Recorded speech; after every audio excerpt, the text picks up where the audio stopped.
this is Rob from Rob Cubbon here. Welcome to this lecture, Starting a Design Business. Now the general tone of this lecture is going to be, if you want to start a web design business, then just start. It's as simple as that. Now I'm not saying you should give up your six-figure job without any clients and immediately start up. You can think about starting up in your spare time. But what I'm going to say is you probably have everything you need in order to start. And in order to start, you need four things. And I'm not going to go through all of them in great detail here because we'll be covering them later on in the course. But the four things are basically equipment, knowledge and ability, business plan and objectives, and lastly clients. So let's start with the equipment then. So it's possible to say that all you really need is a computer and an internet connection, and then you can start a web design business working for clients. Of course, it's not as simple as that. As your business grows, you'll eventually need to set up a company, hire an accountant to do your tax, and purchase more equipment, outsource, maybe employ staff. But we're talking about starting out here. And remember from the last lecture, we're trying wherever possible to save money and utilize the equipment and communication infrastructure you already have, rather than rushing out to the stores. Of course, struggling along with a slow computer is a false economy, but if you're happy with your setup, there's no reason to change it.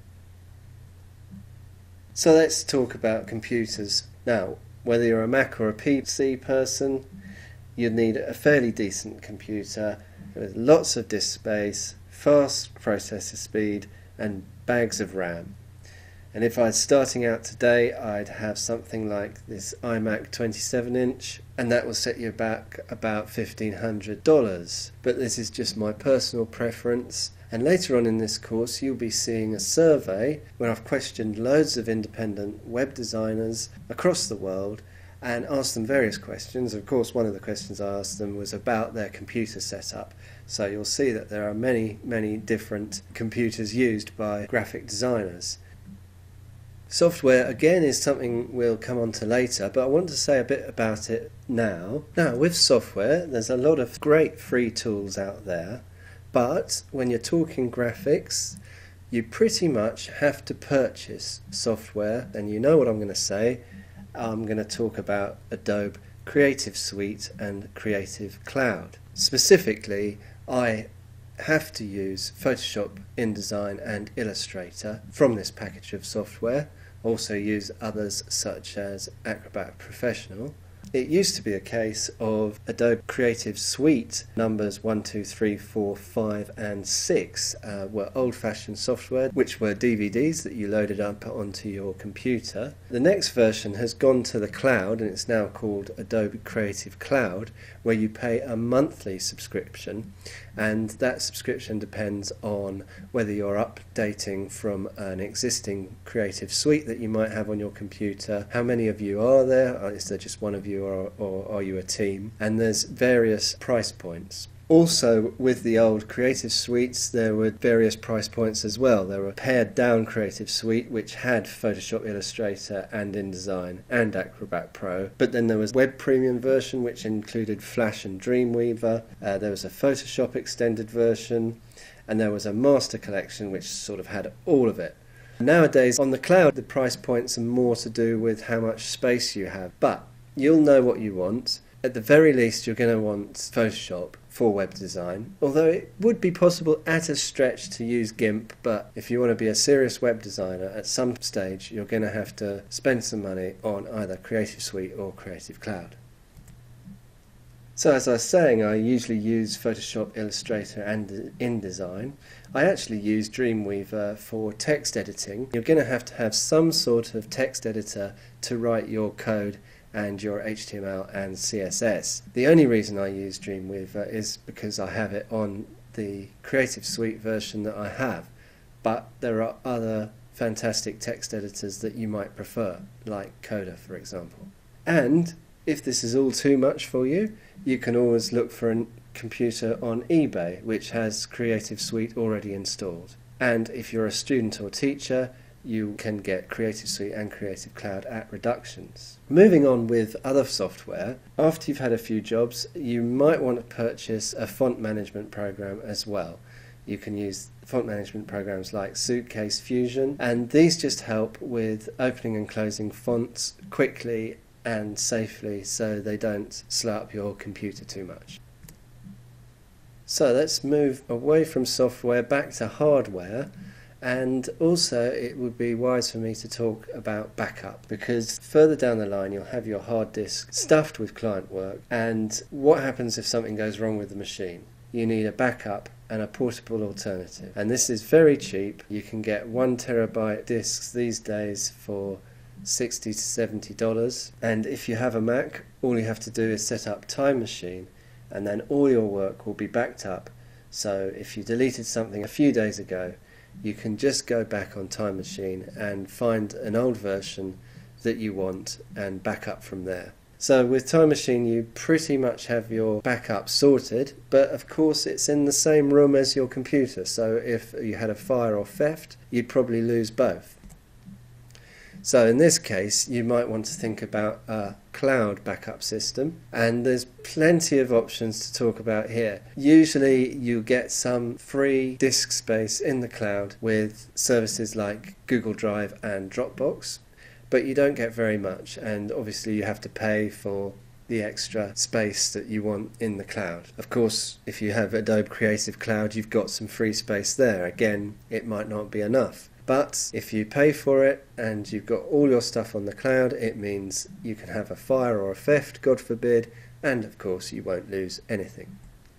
So we've gone through the paid software and the hardware.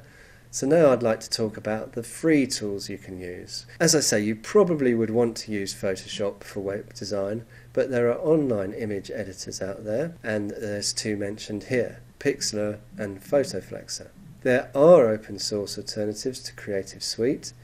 As I said, there's GIMP, and there's others such as Pixelmator and Inkscape. So for file sharing, if you want to send large files to your clients, you can use a variety of services, and one I use is called YouSendIt. And for images, there's lots of places you can get great free stock photography, and I've listed a few here, but please be very careful and don't reproduce any photography that is copyrighted in any way.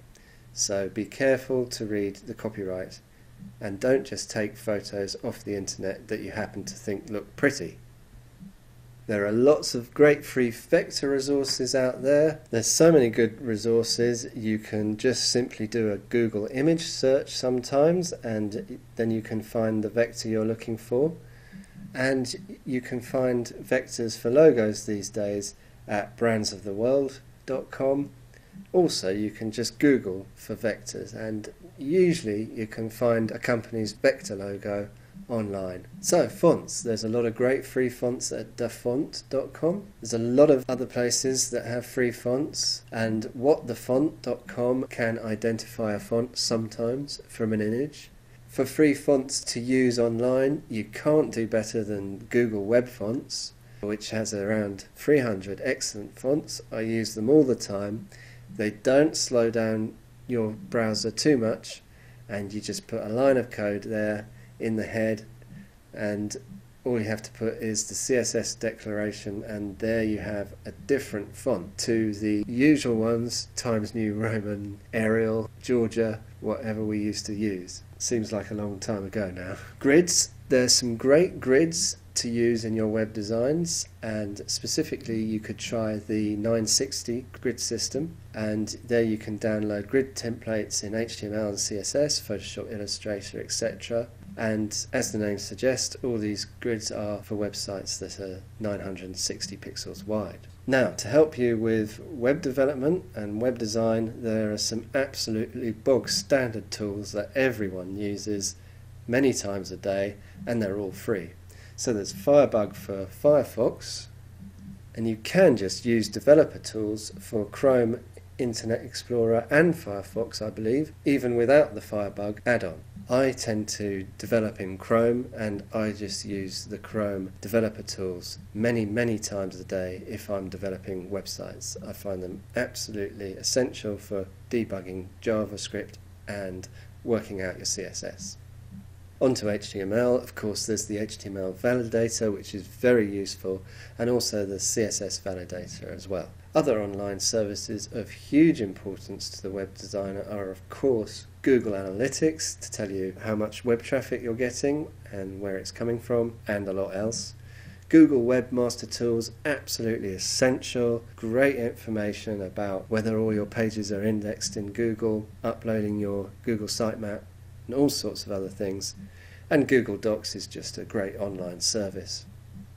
So here's some sites for cross-browser checking: Browser Shots and Adobe Browser Lab and View Like Us. In order to analyze your page speed, to find out if you can speed up your page loading times, which is very important, you can use Google's PageSpeed or Yahoo's Why Slow. Pingdom is excellent for telling you when your site is down or how much time during a month your site has been down. There are some great color tools online. There's Colorscape Designer and Cooler, and lastly, and by no means least, there are some excellent FTP clients that are free to download, and I use FileZilla all the time. And one thing you will need as a web designer is an FTP client. Okay, so that's it for the equipment, the hardware, the software and the backups. Now we're on to your knowledge and ability.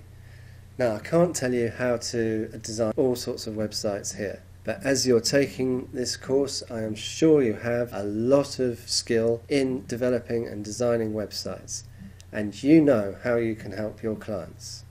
Even though web design is a relatively young profession, there are already many different specialities emerging. The challenge is getting the clients with needs relevant to the services you offer. However, there will always be a limit to any one person's technical ability, and while you'll want to do as much technical work yourself at first, you'll need to develop a network of trusted freelancers you can work with, as well as an ability to outsource. And you'll find this happens quite naturally. You'll have friends in the industry, and some of them will be better at other things than you are, and you'll be better than them at other things. Sometimes you'll like to give them work, and sometimes they'll like to give you work. It happens all the time. But also, you can outsource to Odesk and Elance, and you can find people to do quite unskilled repetitive tasks for $5 an hour or something like that. Or you can find some quite decent coders and designers for $20 to $30 an hour. But this doesn't mean that you're getting people from Odesk or Elance to do all the work for you while you put your feet up and take all the credit. But I cannot overstate the demands of running a web design business. And if you're going to be successful, you'll need to manage your time effectively. And this means offloading some work to other people. And later on, it'll mean offloading most of the work to other people. So much for knowledge and ability, but we'll come back to this later. Next up, we're going to talk about plans. Now, all businesses, of course, have a business plan. And if you're starting out, you should be thinking about the direction you'd ultimately like to take your company. Think of the clients you'd like, the projects you'd want, and the sort of work you'd like to be doing day by day. And this, by the way, will carry on every month and every year you're in business. It doesn't stop after you've started. I have many plans and many goals, business goals and personal goals. I don't know if any of you have read books by Napoleon Hill or Tony Robbins or a lot of other business authors, but a lot of them say that you should write down your plans and goals and take a lot of time thinking about them. I have a business goal that I like to put my client in the center of everything I do. I like to provide the best marketing and design services.